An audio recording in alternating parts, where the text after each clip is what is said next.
I don't know if it's the midge spray, the smidge, or whether they just don't like me, but here I am sat in a cloud of bitey, stingy things. Not once touched me.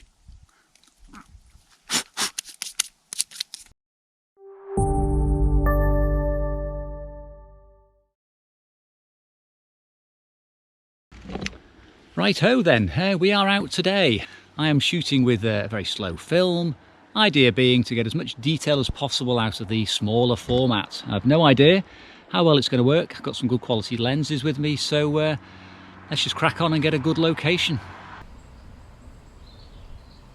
Now, one of the things about shooting with this film is I am going to be quite economical in terms of what I decide to photograph. It's a tricky film to work with, and I'm going to treat it as if it's a larger format, as if I was working with my Veronica. So a sturdy tripod for everything, careful choice of apertures, careful metering with the spot meter, and yeah, less scenes, better quality hopefully.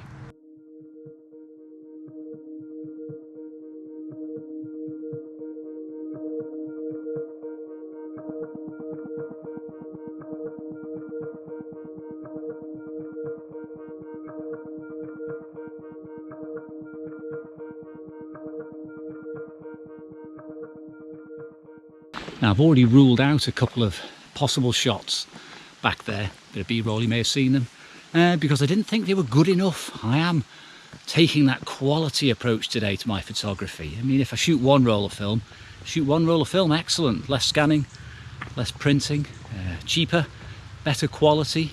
I think that's what a film like this actually does, is it makes you think a bit more. Everything's got to be spot on, including the composition, never mind the exposure and the lens settings. So I think that's a good thing, to be honest.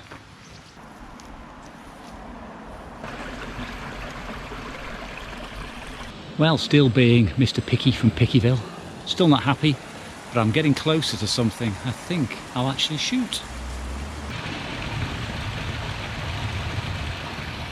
Well, I am set up for my first shot, and I have a lovely shot of backlit tree, leaves, branches, love this sort of thing. Really bright, clear light. Got the 80-200 f4.5 Nikon on, superb lens, f11, focused in critically using my little angle finder, and at ISO 12 I have an exposure of half a second, which is also agreed with by the little meter inside the Nikon, which is nice. I was actually metering the underside of the branches to get some shadow detail with my spot meter. Again, said half a second, so very happy with that. Take one at half a second, just do one at a second. A second now, that's my 2 shots done for this scene, no filters.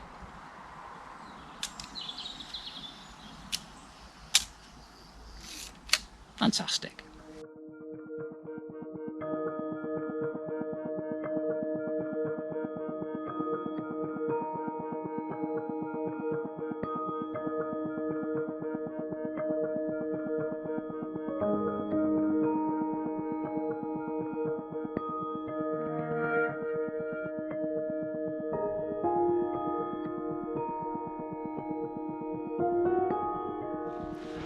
Now, there was a little bit of wind blowing around there, but I don't think it was moving the branches sufficiently to spoil the shot in any way, so quite happy with that. Good start, 2 frames, like I say.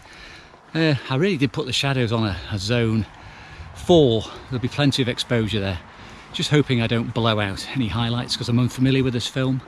I don't think so though, from what I've read, from what I've seen. The latitude should be sufficient. It's just I've got to get that development right. Now, having just shot a backlit tree, I'm going to shoot another backlit tree. I quite like the way they're looking today. I saw this one about an hour ago when I arrived, and I did mess about with the composition and rejected it, but I do think it works. I'll need something around about the sort of 90mm mark, I think, from my current position. If I just turn you around, it's that group there with one sort of arching in, splitting. And I do think that'll work. I do think it'll work. It may be complementary to the first one, it may be better, I don't know. 2 frames I think again though.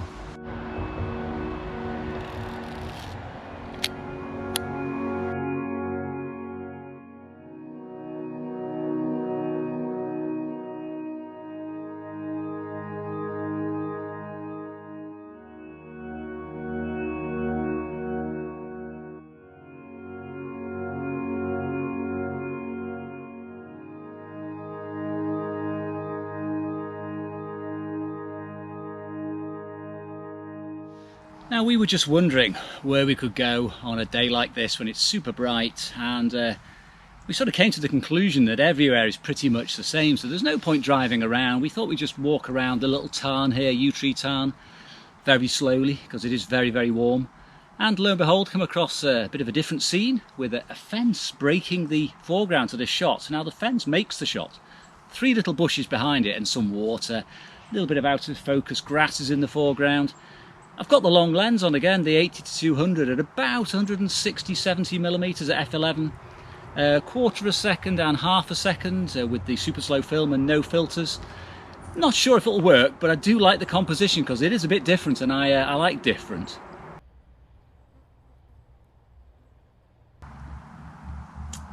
Now, I must say I am enjoying using the little eye level finder on the back of the Nikon. This is the proper Nikon one. This is the DR3, very old these things, quite cheap on the internet.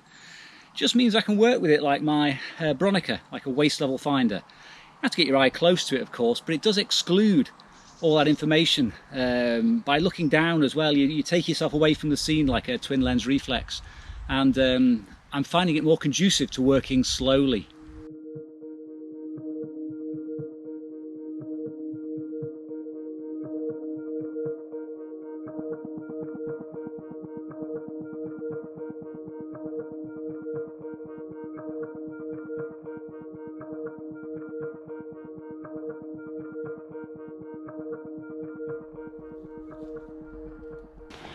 Well, so far it's a long lens 3, short lens is nil.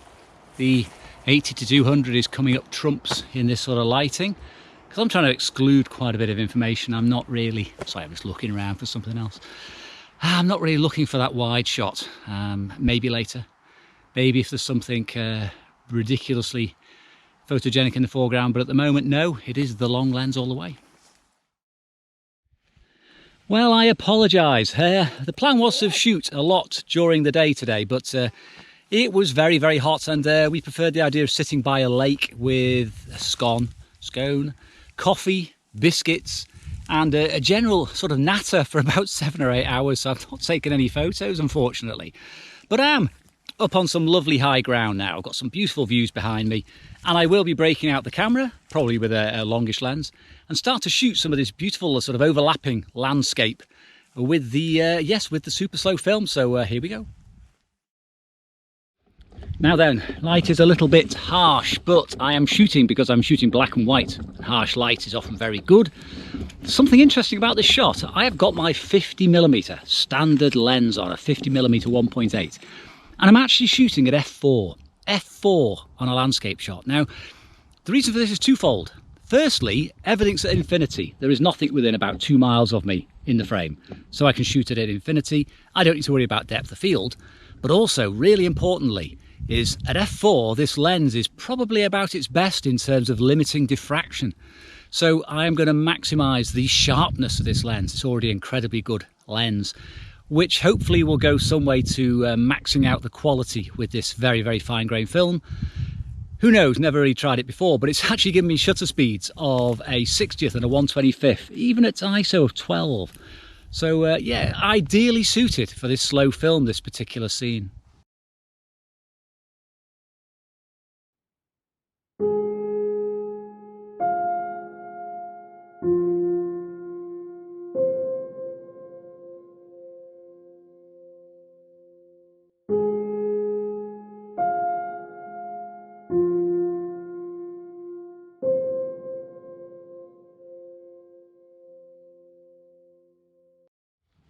Now, in addition to that shot with the luxurious 50mm lens, I will now put the 80-200 on and crop in and take a few more. I'm not going to bore you with the minutiae of the settings. Given the distance, I'll probably be shooting around about f8, maybe 5.6. Might be pushing it a bit with a lens that starts at 4.5. But yeah, get a few close-ups, a bit of a crop in. And that beautifully clear sky, and I say beautifully clear, I don't normally like clear skies, is going to show up any grain in this film. There's nowhere it's going to hide. Normally this would be merciless on my, say, HP5 Plus. Even XP2 Super would show grain as I start to enlarge it. So let's just see how good this is. Oh, and just quickly as well, I forgot to say I've not shot with any filters yet. I have not put any filters on.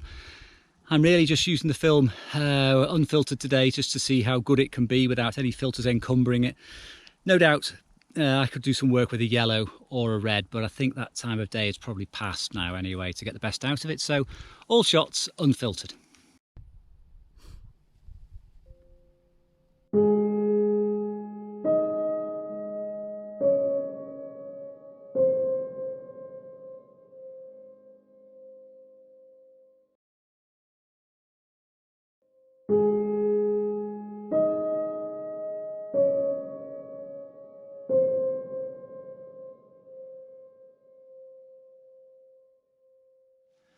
Well, I am really pleased that I brought my zoom with me today, my 80-200, because having taken the first shot with the 50mm, I am seeing a lot more opportunity with the telephoto. I've got options to crop in a bit tighter, isolate a few of those trees on the distant home fell, which look lovely, layering of light going on in there, perfect for black and white, not so good for colour, Robin. You're listening, it's not so good, rubbish for colour, Robin. So yeah, absolutely fantastic in black and white, fingers crossed. And I'm probably going to give it a break now because an hour and a half before sunset I want a bit more dramatic side lighting, a bit more layering to come in, so I don't want to keep burning frames shooting the same old thing. Well, I am determined to get a shot or two with my 28mm AIS Nikon. Got it stopped down to f11, so yeah, it's past its best in terms of diffraction, but I need it for depth of field, just to hold this rocky foreground in front of me here, and a little bit of the detail towards Coniston Lake. Might not all be totally sharp, but given the very low wind, I'm hoping some of this foreground will allow me to do a detailed examination of just how sharp this can be.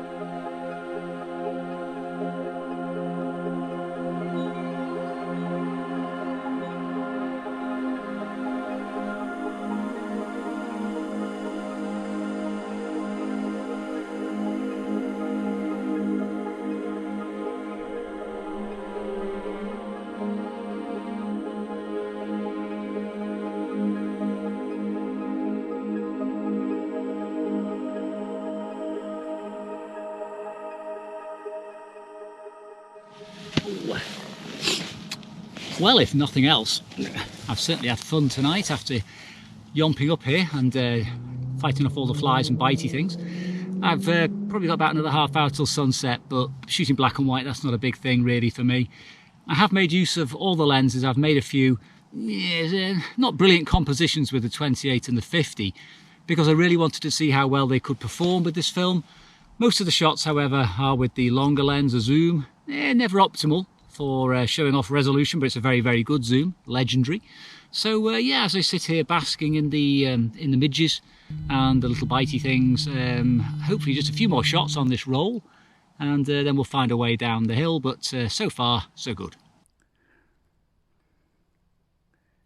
Well, that's about it now. Everything's died down, the sun has gone down. We're about to go down the hill, and the battery's run down on the GoPro. Got one battery for the whole day. Shows you how warm it is. So anyway, yeah, nearly finished the roll, so let's get these developed and have a look at them back at the ranch. Well, that was an interesting trip for more reasons than one. Ended up covered in lumps and bumps and was itching for days. But more importantly, back to the film. Now, it wasn't what I expected in the end. The results you've seen on the screen look pretty decent. But I'm still not at the stage where I can make a decision on whether it's a film I will be using again. The reason is I've scanned it in a couple of ways so far. I've scanned it using my Panasonic G9 in the high res mode, which gives a very, very detailed digital camera image of the negative. And I've also used my Minolta 5400 scanner, which gives fantastic results as well, slightly lower resolution. But to really get a good comparison, I want to do a test with my darkroom and do a darkroom enlargement to show you the differences, to try and look at some of the virtues, some of the drawbacks of this film, And I haven't done the darkroom print yet, so I can't bring you those results. So promise I'll do that next week, and I'll do a proper wrap up from what I thought from the film. So yes, in summary, I think I need to practice more and get my technique better.